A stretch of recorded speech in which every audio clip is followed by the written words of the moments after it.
Hi, my name's Steve, and thanks for joining me in my shop again on a very warm summer afternoon. Um, Today, I want to give you a tour around a 1920s banjolele. A banjolele is essentially a hybrid instrument. It's a mixture of a banjo, as you can see, and an ukulele. It's got basically put an ukulele neck on a little teeny tiny banjo, and you have an ukulele. I'm sorry, you have a banjolele, and that's what this is. Now, this one does not have a brand marked on it. Um, I have seen some band. I've repaired many of these over the years, and I have seen one that was branded the Vernon. Um, that had the same unusual headstock pattern, this interesting kind of cutaway around the headstock there, as well as the grommets that are in the pot here. Um, but that it may be that brand. I don't know. It is unbranded. Um, but it's a really neat little instrument. Now, this has an ebony peghead veneer on it with maple underneath. So the contrast is quite striking. Um, Very often they made these peghead veneers out of pear wood from a pear tree, and they dyed them black. But this is ebony. It's a real deal. This is an ebony fretboard as well, with just white dot position markers. And you can see that it's just a very thin piece of ebony that is sitting on top of this maple neck. Maple pot as well, with these metal grommets. I believe there's 10 of them.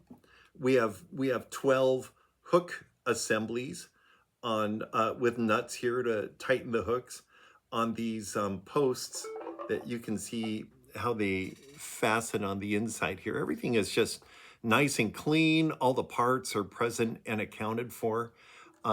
This is kind of a fun part inside it here. This part here, this is what tightens the dowel stick. This stick here that goes through the pot, and it is actually tightened by these two ebony wedges that you kind of tap in there with a hammer, a little piece of wood perhaps, and then screw this fitting in, and it just locks everything up nice and tight. Then the tuners on this are just in fine shape. They're made of bakelite, which is an early form of plastic. And these bakelite tuners hold tune quite well. Some of them have some teeny tiny little chips on them, like this one right here. Doesn't affect how they perform at all. They hold tune very well. This is a new ebony nut that is on it. And then this is really cool. This is the original Grover non-tip banjo bridge from the 20s that came with this instrument. Um, and the only reproduction part that is on this is this no-knot tailpiece, which they were very common back in that day. You see them on old banjoleles all the time. And there are companies that still make them, and I got this one and put it on there. So this is our little 1920s banjolele. Oops, that was awful. Down one fret, please.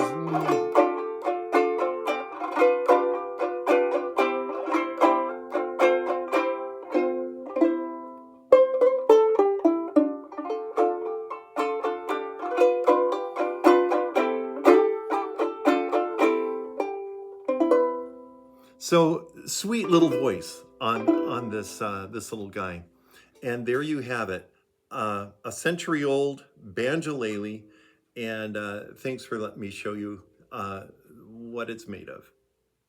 Hope to see you next time. Bye bye.